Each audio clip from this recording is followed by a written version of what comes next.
third Dragon Ball Z movie premiered on July 7th, 1990 at the Toei Anime Fair, as Goku continues his fight against Jason Buddha in the manga, and just after Kuririn gets his Grand Elder power-up in the anime. This particular festival was designated Toriyama Akira The World, as it premiered alongside two other movies based on Toriyama works. And as I said in The World's Strongest Guy, this movie officially began the tradition of 2 Z movies being released per year. Now, the ultimate Decisive Battle for Earth has the distinction of being the first Dragon Ball movie I ever saw. And it also has the distinction, later on, of being the first full piece of Dragon Ball media I ever saw in Japanese. Thanks to websites like Dragon Ball Z Uncensored, I had been converted to the original version, but had never seen it. And at the time, my options for an officially released example of that were limited to the 3 movies on VHS. So I ran to my local Suncoast and picked this up. There's not really anything more to add to that, I just felt like sharing it. But suffice it to say, while this isn't my favorite movie of the lot, it does hold a special place in my heart, and it certainly ranks up there for me among the better films the franchise has produced, despite its pathetically generic title. To give a brief plot synopsis, a group of space baddies led by the Saiyan Tullus come to Earth to plant a seed of the Tree of Godly Might. Once planted, this tree saps the planet of all of its life and energy in order to produce fruit that bestows upon the eater great strength. Naturally, Goku and the others must stop this, and Goku eventually does. What makes this one stand out for me is the fact that it bravely steps away from the formula set in place by the first 2 films. Because of that, it feels much more representative of the series to me. But due to its nature as a standalone movie, it also manages to incorporate many more slice-of-life moments than the series could at this time. And I will be totally candid here, when it comes to most of the Z movies, the slice-of-life moments that open them are really the only parts I care about. Once the fighting starts, I'm usually bored. I've already talked about why that is in the Saiyan arc, but let me reiterate because it's of particular importance to these movies. I get bored by action that exists for its own sake. I don't dislike action, but I have to have a reason to care about it, to get emotionally invested in it, and for the most part, these 45 to 60 minute nuggets just don't have the capability of doing that. And the fun stuff occupies just enough time to get interrupted by fighting that takes up the rest of the movie. But in this case, they wisely, in my opinion, devote quite a bit of time to other bits of plot. In fact, no combat even occurs until literally the halfway point, unless you count fighting a forest fire. The primary subplot of this movie involves Gohan and his new pet, Higher Dragon, whom he befriends after saving him from the aforementioned forest fire. Now, I first saw this movie nearly 18 years ago, so it's a little ridiculous on my part that it took me doing research for this video to figure this out, but apparently Higher Dragon, and that is rendered as H-I-R-E, as in for hire, is most likely a reference to the Dr. Slump character of Taxi Dragon. I mean, character designer Maeda Minoru admitted to looking to Dr. Slump drawings for references for this character. It would explain why he's called Higher Dragon of all things, and I mean, just look at them! So thanks to everyone who pointed me in the right direction. But aside from the reference, Higher Dragon comes across as focus-tested cuteness.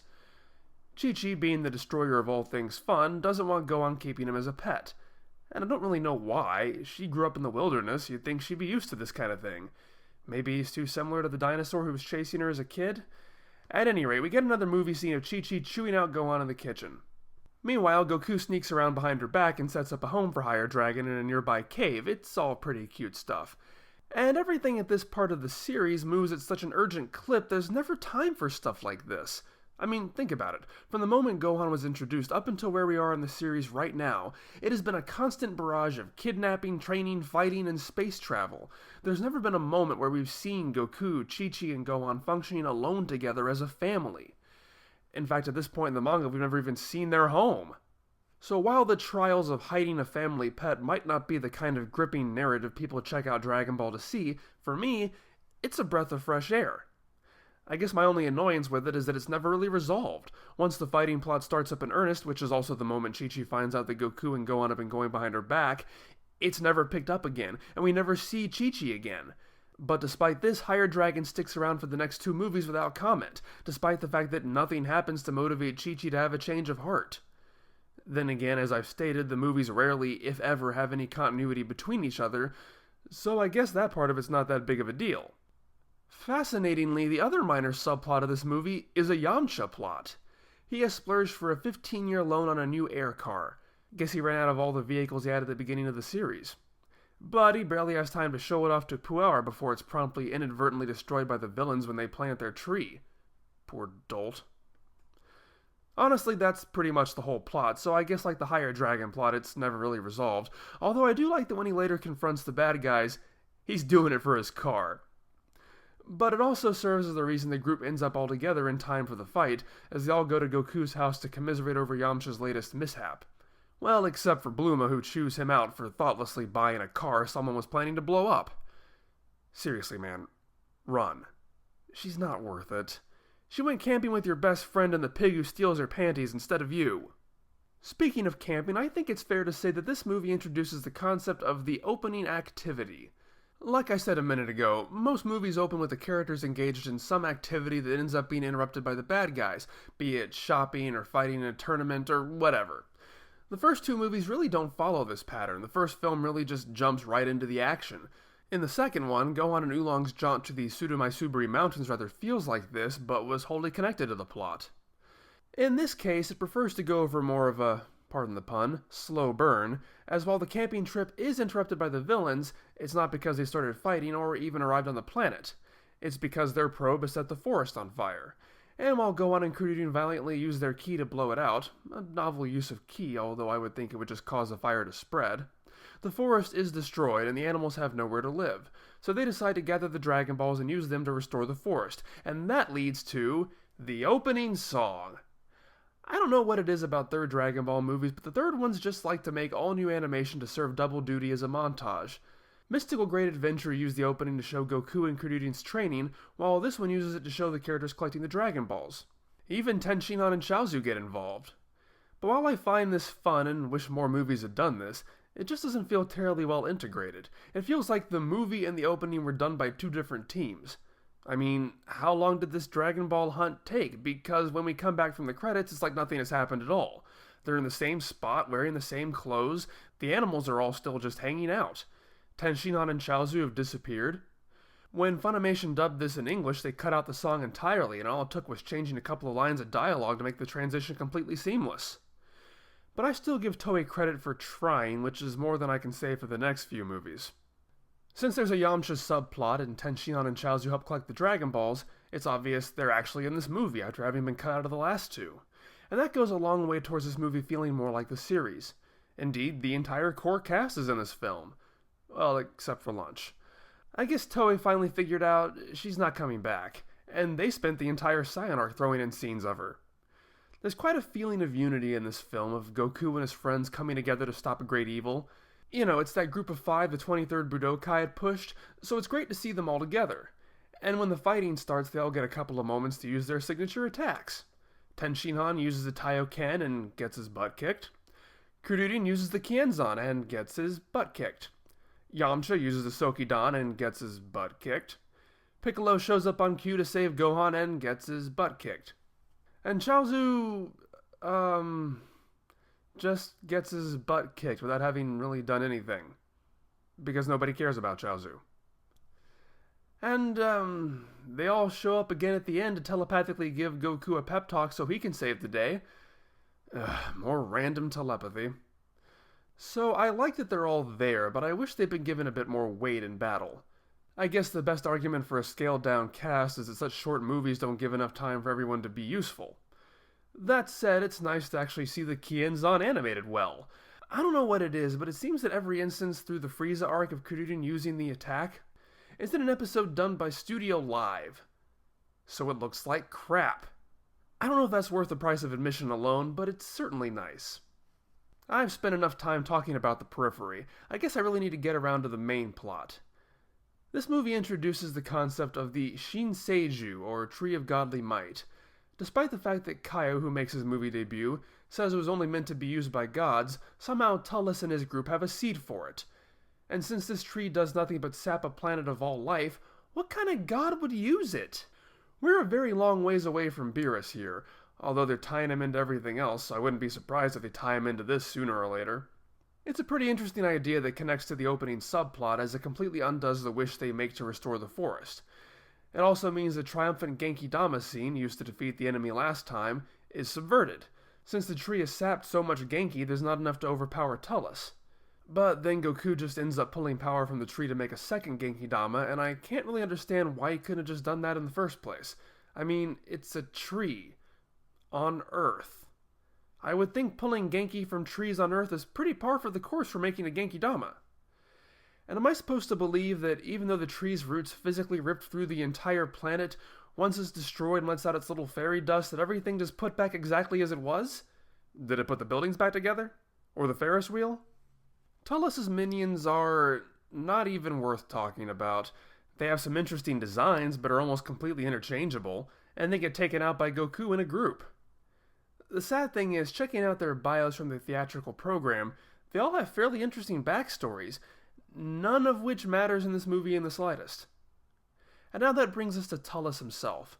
While in the last film, Maeda admitted to basing the Bio Warrior's clothes off of the Saiyan armor, the movies have largely avoided any connection to the spacefaring plots of the series.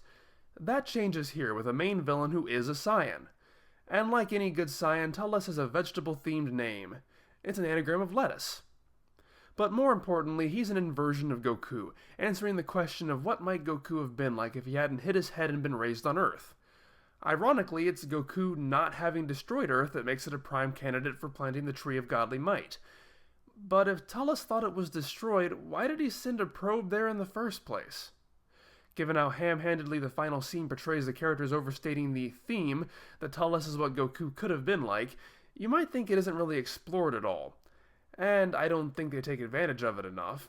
For the most part, Tullus could be anybody, and nothing would really change.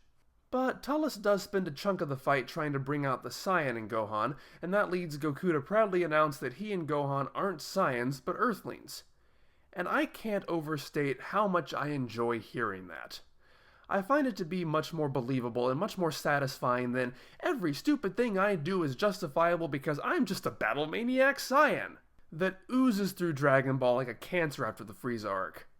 Now, I believe that both nature and nurture play roles in who we are, but I put more stock in nurture. And so I much prefer the Raditz-era horror that Goku displays on finding out who he really is, because that's a Goku who has control over what he wants to be, and he chooses to be better. He chooses to be an Earthling. And while I'm happy with the idea of Goku growing and developing to come to terms with what he is, what he was born to do, using Saiyan as a catch-all justification just feels like an excuse. So while the nature versus nurture conflict in this movie really comes down to Goku just saying no with nary a hint of struggle, I much prefer the route this Goku takes. Granted, Tullus' attempts to bring out the barbarism in Gohan leads to what I feel is the most illogical sequence of the film, and I don't care how many times people try to justify it to me, it makes no freaking sense. Tullus launches a Power Ball, the same type Vegeta used, to force Gohan to transform into a Great Ape because his tail just happens to grow back right at that moment. But then, as soon as Gohan transforms, Tullus blows up the Power Ball so he won't transform. Now, we know two things are necessary to maintain a Great Ape transformation, a tail and the moon. That's been consistent throughout the entire franchise. If the tail or moon is removed, the transformation immediately ends. So why does Gohan remain transformed when the fake moon is no longer there? Tullus says the effect should last a little while longer, but why? How would it function differently than the moon? The ball produces Brutes waves just like the moon reflects, so if there are no residual Brutes waves when the moon is destroyed, why would there be when the fake moon is destroyed? And even if it somehow does have a lasting effect, why would Tullus not want to transform? You'd think he'd want the 10 times power increase. I mean, he's obviously not afraid of a rampaging monster somehow accidentally destroying his tree, since he lets loose a rampaging monster next to his tree. And thematically, it doesn't fit either. Saiyans are awesome, and you're a Saiyan, so allow me to bring to the surface your true Saiyan nature. But not me. I'm totally okay with not embracing my Saiyan nature. Go Saiyans! The eventual payoff, though, does work, and in Gohan, the only actual conflict between Earthling and Saiyan plays out, because nature does take over and force Gohan to embrace his wild side. But the appearance of Higher Dragon makes him docile, triggering his true self to take over, and allows him to regain enough sanity to turn on Tullus. So while Higher Dragon exists as a cute mascot, that subplot does end up tying into the main plot. Of all the evil Goku clone designs, Tullus is probably my favorite. He's Goku but bulkier, with darker skin and the classic full Saiyan armor. Also he has, and this is important, Goku's eyes. All the other evil Gokus do the thing where they draw eyes completely enclosed in an outline to make the character look more menacing. Goku, though, normally only has partial outlines around his eyes, and Tullus proves you can use that eye design and still make a menacing looking villain. In fact, all the character designs look great. This is right at that point where Toriyama's moving away from the kind of style that Maeda Minoru is so good at capturing, and I love continuing to see it on display here. It does make me wonder if the Go kanji on Goku's uniform is a last-minute addition. This movie only came out a couple of months after Goku introduces it in the manga, and would be another 2 months before he starts wearing it in the TV series. So from an animated perspective, this is the first time it was seen. And yet, no dangly things on his boots. I wouldn't be surprised if they originally intended to use the old Kame-Kaio combination until they saw his uniform would be changing in the near future. Due to that, and Gohan's and Bluma's haircuts, this movie obviously takes place mid-Frieza arc, yet it's just as impossible to fit into the storyline as the last one. Yamcha, Tenshinhan, Chaozu, and Piccolo should all be dead, but here they are. Frieza is still alive, as the minions even mentioned him by name during the movie. Then the movie does something unexpected by putting a Kaio kanji on Yamcha's back, implying this is after the resolution of the Frieza storyline. But it can't be placed after the Frieza arc either due to certain transformations and design changes, and, well, those accursed battle powers just wouldn't fit. I should give special mention to Nozawa Masako, Goku and Gohan's voice actress, who takes on triple duty as Tullus and makes him just so intimidatingly evil-sounding without overplaying it in the slightest. The music leans towards the more ethereal side than the last movie and produces quite a few good tracks. A particular note is the dun-dun-dun piece I used in the opening. The score begins to be used in the series proper around the time Goku arrives on Namek. The sucked dry earth and the prevalence of a huge tree makes this movie much more brown than most of the others, and that can be a bit overpoweringly bland. It's not as pretty as the first movie, but it makes sense. This movie is handled so differently from the others that both preceded and follow it, that I had to check and make sure there wasn't a different writer. But no, it's still good old Takao Koyama. I don't know what made him decide to mix things up, but I'm glad he did, even if the execution was a bit lacking. It certainly could have used a bit more polish, but this movie had the guts to do things most of the rest of the movies didn't, and for the most part accomplished it with both style and substance. I think it was a great success. Unfortunately, the next movie will drop us right back into the formula, and the movie series will continue to tread water for far too long. But I don't have to worry about that until 1991, because when Dragon Ball Dissection December continues, we're heading back to the main story with the Frieza Arc Part 7. See you there!